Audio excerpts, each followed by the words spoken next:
आमतौर पर तानाशाही में वंशवाद नहीं चलता, लेकिन इसी दुनिया में ये मिथक भी टूट गया।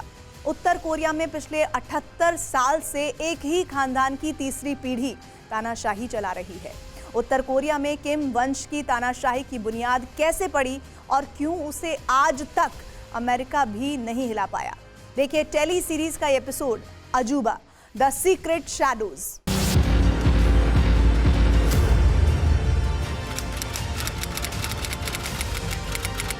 19 सितंबर 1945, वोनसान, कोरिया, वर्तमान उत्तर कोरिया।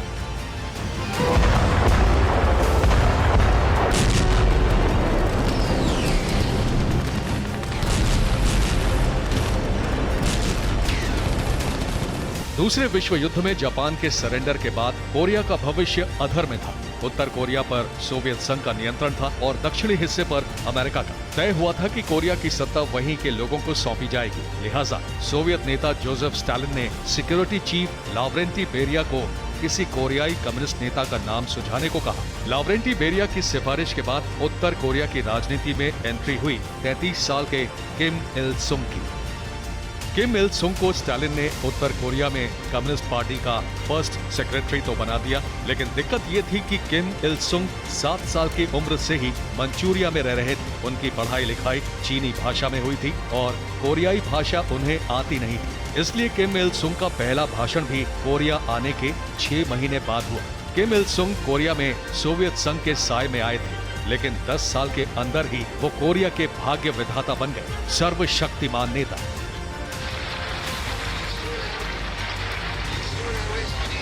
जिनका विरोध करने के लिए कोरिया में कोई नहीं था, क्योंकि सारे विरोधियों को किम इल सुंग धीरे धीरे खत्म कर चुके थे। सोवियत संघ की मदद से उन्होंने कोरिया में औद्योगिक क्रांति की बुनियाद भी रख दी। 1960 के दशक में उत्तर कोरिया की आर्थिक हालत दक्षिण कोरिया से बेहतर थी। इसलिए उत्तर कोरिया के लोगों को यकीन हो गया कि किम इल सुंग कोई सामान्य मनुष्य नहीं है, बल्कि दिव्य अवतार है।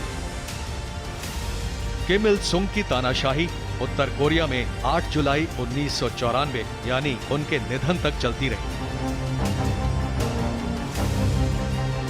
इसकी वजह भी थी। किम इल सुंग के राज में ये व्यवस्था बना दी गई कि हर नागरिक को रोजाना 600 से 800 ग्राम अनाज मिलेगा। भूख की चिंता खत्म। मोटर गाड़ी और हथियार बनाने के कारखाने खोलकर किम इल सुंग उत्तर कोरिया को सोवियत संघ बनाने का सपना दिखा रहा था।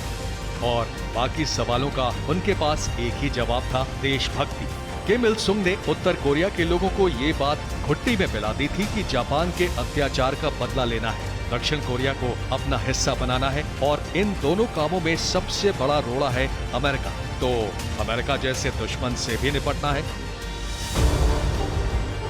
किम इल सुंग ने उत्तर कोरिया में तानाशाही की विरासत इतनी मजबूत बना दी कि उनके निधन के बाद उनके बेटे किम जोंग इल कोरिया के बेताज बादशाह बन गए और किम जोंग इल ने अपने बेटे किम जोंग उन को अपना वारिस घोषित किया। तो उत्तर कोरिया के लोगों ने सिर झुकाकर ये फैसला स्वीकार कर लिया। 3 पीढ़ी से एक ही खानदान की तानाशाही ये इतिहास का सबसे बड़ा अजूबा है। इस अजूबे को आंख मूंदकर उत्तर कोरिया के लोग क्यों मानते हैं, इसकी भी दिलचस्प कहानी है। किम इल सुंग ने जब उत्तर कोरिया में औद्योगिक क्रांति का आरंभ किया था तो उन्होंने वादा किया था कि वर्ल्ड क्लास तकनीक लेकर आएंगे। इसके लिए उन्होंने दुनिया के कई देशों से अलग अलग फील्ड के एक्सपर्ट्स को अगवा करवा लिया। यही प्रयोग किम इल सुंग के बेटे किम जोंग इल ने भी दोहराया। किम जोंग इल को फिल्मों का शौक था। वो चाहते थे कि उत्तर कोरिया की अपनी फिल्म इंडस्ट्री, जिसके लिए उन्होंने दक्षिण कोरिया के एक फिल्म निर्देशक को किडनैप करवा लिया था। अब तीसरी पीढ़ी के तानाशाह किम जोंग उन किसी को अगवा तो नहीं करवाते, लेकिन उत्तर कोरिया के दुश्मनों को अपने एजेंट्स के जरिए मरवा देने के लिए कुख्यात है। इसे उत्तर कोरिया में उनके खानदानी देशभक्त होने का सबूत माना जाता है। वो अपने दादा किम इल सुंग का सपना पूरा करने का विश्वास दिलाने के लिए आए दिन परमाणु हमले की धमकी और मिसाइलों का परीक्षण करते रहते हैं।